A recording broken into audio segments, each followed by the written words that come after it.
Assalamualaikum warahmatullahi wabarakatuh. Tabi pun.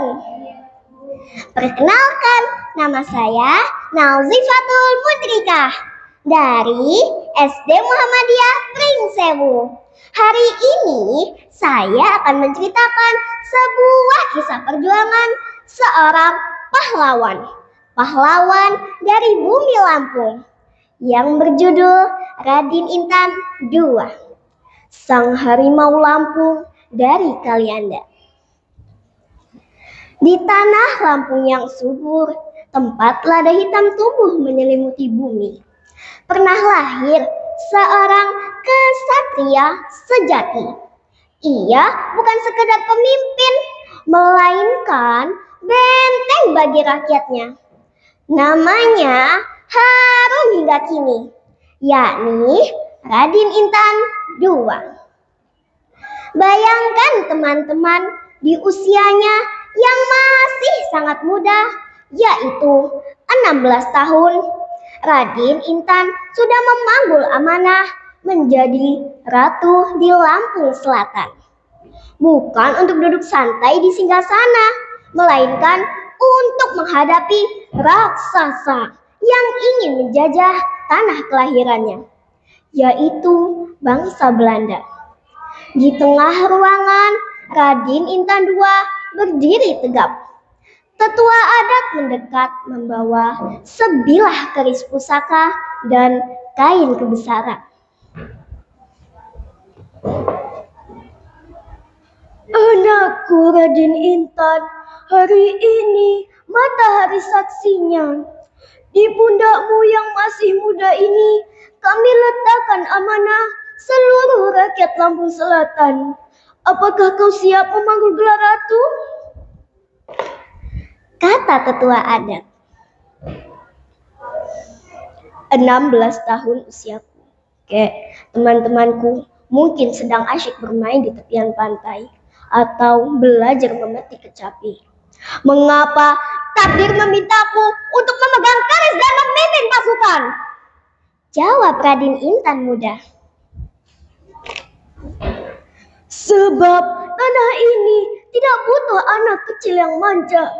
Raden, di luar sana raksasa dari seberang lautan, bangsa Belanda sudah mulai mengasah kuku mereka. Mereka ingin merampas rempah kita, menginjak harga diri kita. Tata ini bukan kursi empuk untuk bersantai. Sahut tetua adat. Aku mengerti, menjadi raja di saat seperti ini artinya aku tidak akan pernah tidur nyenyak. Tugasku bukan memerintah demi pujian, melainkan untuk menjaga setiap jengkal tanah ini agar tidak jatuh ke tangan penjajah. Benar begitu? Tepat sekali, singgasanamu adalah medan perang. Rakyatmu adalah nyawamu. Apakah kau takut menghadapi raksasa itu? Sahut tetua adat.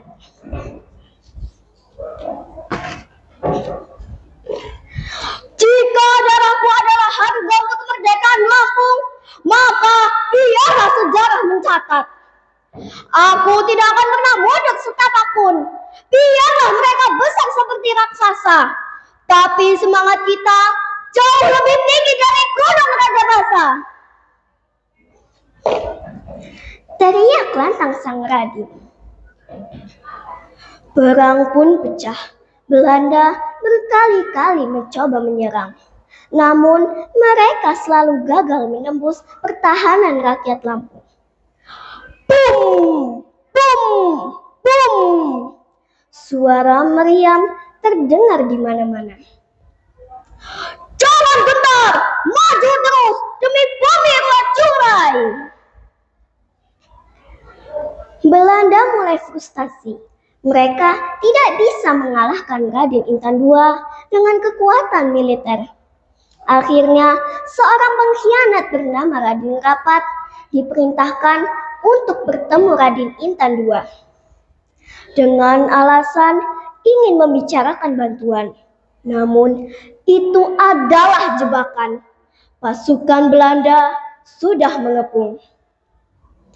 Di sebuah gubuk tersembunyi di hutan, Raden Ngerapat menunggu dengan gelisah. Raden, syukurlah kau datang. Aku membawa kabar tentang bantuan senjata untuk melawan Belanda. Mereka ada di balik bukit ini, kata Raden Ngerapat dengan semangat. Kau mempertaruhkan nyawamu untuk bertemu denganku di sini, Raden Ngerapat. Aku menghargai kesetiaanmu, sahut Raden Intan II. Pada saat Raden Intan duduk dan menyantap makanan yang ada di meja, tiba-tiba ia ditangkap oleh Raden Ngerapat dan anak buahnya. Jadi, inikah bantuan yang kau maksud? Emas Belanda telah membuat matamu buta, Raden Ngerapat. Maafkan aku, Raden. Ini demi kelangsungan hidupku, kata Raden Ngerapat dengan suara bergemetar dan menghindar. Raden Intan II pun menjawab dengan suara menggelegar. Emas Belanda telah membuat matamu buta, Raden Ngerapat. Kau telah mengkhianati bangsamu sendiri. Ingatlah, pengkhianatanmu akan dicatat oleh sejarah sebagai noda hitam. Tubuhku mungkin bisa kau kepung, tapi api perlawanan rakyat Lampung tidak bisa kau padamkan dengan emas seberat apapun. Teman-teman, Raden Intan II gugur dalam usia yang masih sangat muda, 22 tahun. Ia belum sempat melihat kemerdekaan kita, tapi semangatnya selalu ada di setiap hati orang Lampung. Saya bangga menjadi anak Lampung. Saya bangga pada Raden Intan II. Sekian cerita yang dapat saya sampaikan.